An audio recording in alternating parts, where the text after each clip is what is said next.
फौजी की अधूरी प्रेम कहानी।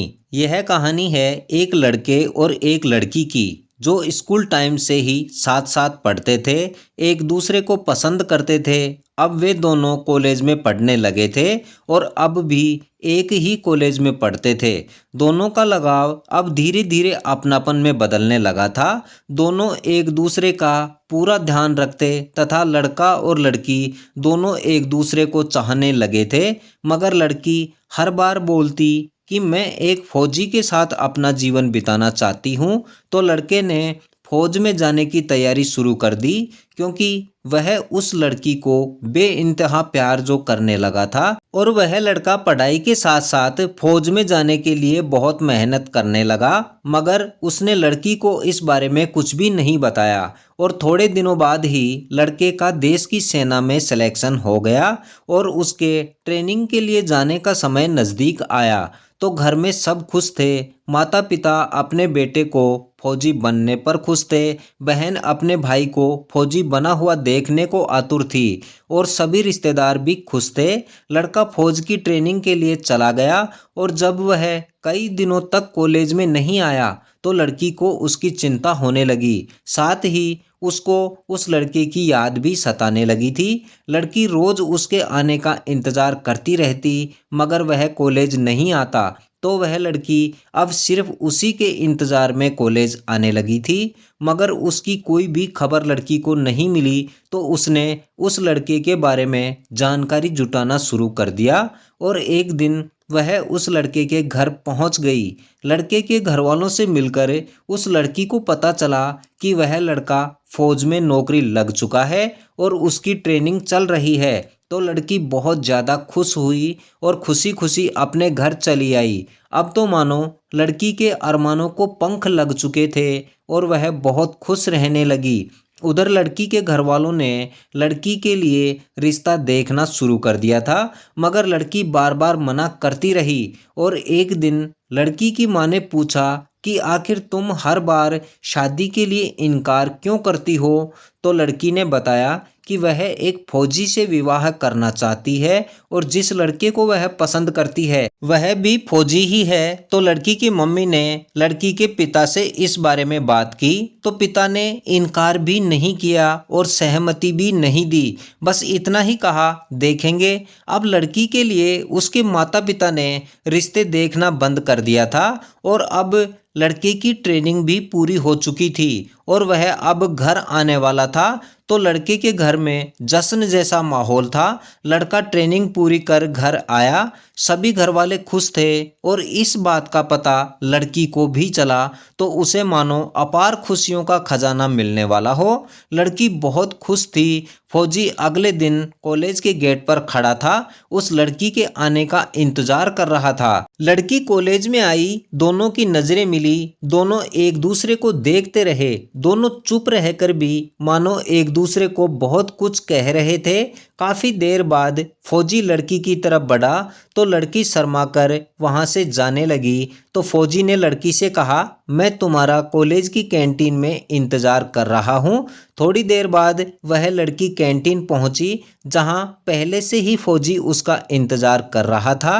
फौजी के सामने वाली सीट पर वह लड़की आकर बैठ गई। तो लड़की ने पूछा, कैसे हो। तो फौजी ने कहा, बिल्कुल फिट और फाइन हूँ, और तुम कैसी हो। तो लड़की ने कहा, जिंदा हैं, आपकी याद और इंतजार में। तो फौजी ने कहा, मैं तुमसे कुछ कहना चाहता हूँ। तो वह लड़की बोली, कहो क्या कहना चाहते हो। तो फौजी बोला, मैं तुमसे बहुत प्यार करता हूँ और तुम्हारे साथ अपना जीवन बिताना चाहता हूँ। क्या तुम भी मेरे साथ अपना जीवन बिताना चाहोगी। लड़की कुछ नहीं बोली। तो फौजी ने कहा, क्या हुआ। तो लड़की का जवाब आया कि इस विषय पर घर वालों से बात करो तो ज़्यादा अच्छा रहेगा। फौजी ने सारी बातें घर वालों से की। फौजी के घर वाले सहमत हो गए तथा लड़की के घर रिश्ते की बात लेकर गए और लड़की के घर वालों से मिलकर रिश्ता पक्का कर दिया। फौजी की छुट्टियां भी अब खत्म होने वाली थी, मगर अब फौजी और उसका प्यार यानी वह लड़की अब कुछ ज़्यादा साथ में वक्त बिताने लगे थे। और अन्य दिनों की तरह ही आज भी वे कॉलेज की कैंटीन में बैठे थे। तो लड़के ने लड़की के हाथों को अपने हाथ में लेकर चूमते हुए कहा, मैं सबसे ज़्यादा प्यार और विश्वास तुम पर ही करता हूँ और तुम मेरे इस विश्वास को कभी तोड़ मत देना। तो लड़की ने कहा, अब मेरा तन मन सब कुछ तुम्हारा है और मैं अपना जीवन जवानी तुम्हारे नाम कर चुकी हूँ। ऐसी ही प्यार भरी बातें वे काफी देर तक करते रहे। अब फौजी की छुट्टियां भी पूरी हो चुकी थी और वह वापस देश सेवा के लिए सेना में चला गया और वापस आते ही लड़की से शादी करने का वादा भी कर गया। लड़की हमेशा की तरह ही अपनी जिंदगी जीने लगी। यह बात है उस समय की जब फौजी अपने वतन की सीमा की सुरक्षा कर रहा था, तभी दुश्मनों ने हमला कर दिया और एक तेज धमाका फौजी के पैर के पास हुआ। उसके बाद फौजी की आंखें खुली तो खुद को अस्पताल में पाया और जब उसने हिलना डुलना चाहा तो फौजी को पता चला कि वह अपना एक पैर पूरी तरह से खो चुका है। यह जानकर फौजी की आंखों के सामने अंधेरा सा छाने लगा। फौजी का दिमाग बिल्कुल सुन्न हो गया। बहुत दिन अस्पताल में रहने के बाद जब वह घर आया, लड़की को भी उसके घर आने की सूचना मिली, मगर फौजी का कॉलेज में लड़की से मिलने नहीं आने का दुख भी हुआ। एक दो दिन इंतजार के बाद लड़की फौजी के घर पहुंच गई। लड़की जैसे ही फौजी के घर में घुसी तो फौजी कुर्सी पर आंगन में ही बैठा था।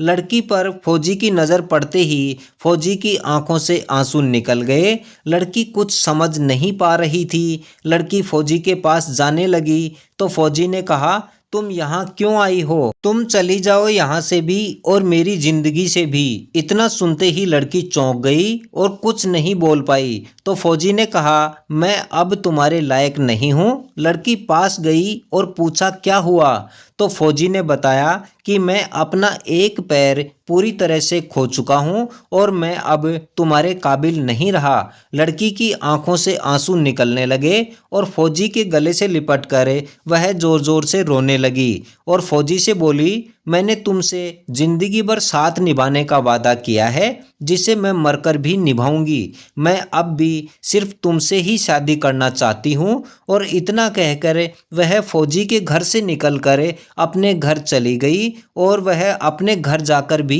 रोती रही। रात भर सो नहीं पाई। वक्त गुजरता गया। लड़की का प्यार फौजी के प्रति अब भी कम नहीं हुआ था, मगर अब उस प्यार में सहानुभूति महसूस होने लगी थी। फौजी उसको बार बार किसी और से शादी करने के लिए बोलता रहा, मगर वह नहीं मानी। और अब इस बात की खबर लड़की के घर वालों को भी लग चुकी थी कि फौजी अपना एक पैर खो चुका है। तो वह भी फिर से अपनी लड़की के लिए रिश्ता ढूंढने लगे। लड़की बार बार मना करती रही। तो एक दिन लड़की के पिता ने गुस्से में आकर कहा कि हमें मार दे पहले, फिर अपनी मनमर्जी करते रहना। आज वह तो खुद ही पराधीन है, वह तेरा कैसे ख्याल रख पाएगा और तुम कब तक उसका बोझ उठाती रहोगी। और लड़की के पिता ने रिश्ता देख लिया। लड़की बेचारी कुछ नहीं कर पाई। लड़की का रिश्ता तय कर दिया गया और जब यह बात फौजी को पता चली तो उसे सब कुछ वीरान सा नजर आने लगा और जिंदगी एक सजा जैसी लगने लगी। मगर अपनी हालत के बारे में सोचकर उसने अपने मन में अपने प्यार की कुर्बानी की स्वीकृति दे डाली। वक्त बीतता गया। लड़की की शादी की तारीख तय कर दी गई। शादी की तैयारियां लड़की के घर में जोर शोर से होने लगी, मगर लड़की बिल्कुल भी खुश नहीं थी, क्योंकि वह तो आज भी खुद को फौजी की अमानत मानती थी। शादी वाले दिन बारात आई। सभी अपने अपने कार्यों में व्यस्त थे और फौजी के लिए यह दिन एक एक पल मानो सालों जैसा लग रहा था। लड़की तैयार होकर अपने कमरे में गई और उसने एक कागज और पेन लेकर कुछ लिखना शुरू कर दिया।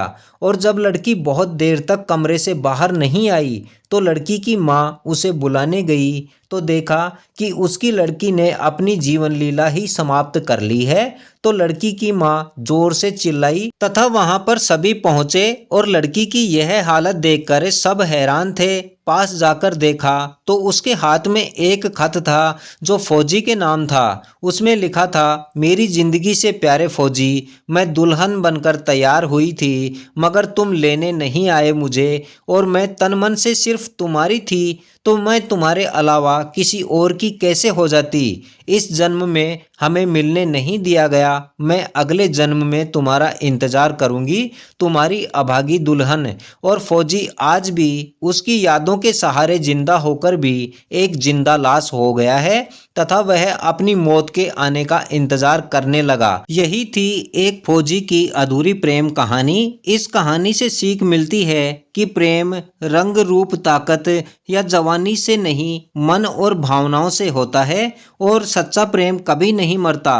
प्यार हमेशा जिंदा रहता है, किसी की बातों में तो किसी की सांसों में। साथ ही उन लोगों के लिए एक बड़ी सीख भी है जो अपने मतलब के अनुसार रिश्ते बदलते हैं, क्योंकि सुख दुख देखकर रिश्ते नहीं निभाए जाते हैं, रिश्ते सुख दुख में साथ देकर निभाए जाते हैं। उम्मीद है यह कहानी आपको पसंद आई होगी और इस चैनल पर नए हैं तो इस चैनल को ज़रूर सब्सक्राइब कर लें तथा इस कहानी के बारे में अपनी राय कमेंट कर ज़रूर दें तथा हमारे साथ इस कहानी में अंत तक बने रहने के लिए आप सभी का बहुत बहुत धन्यवाद।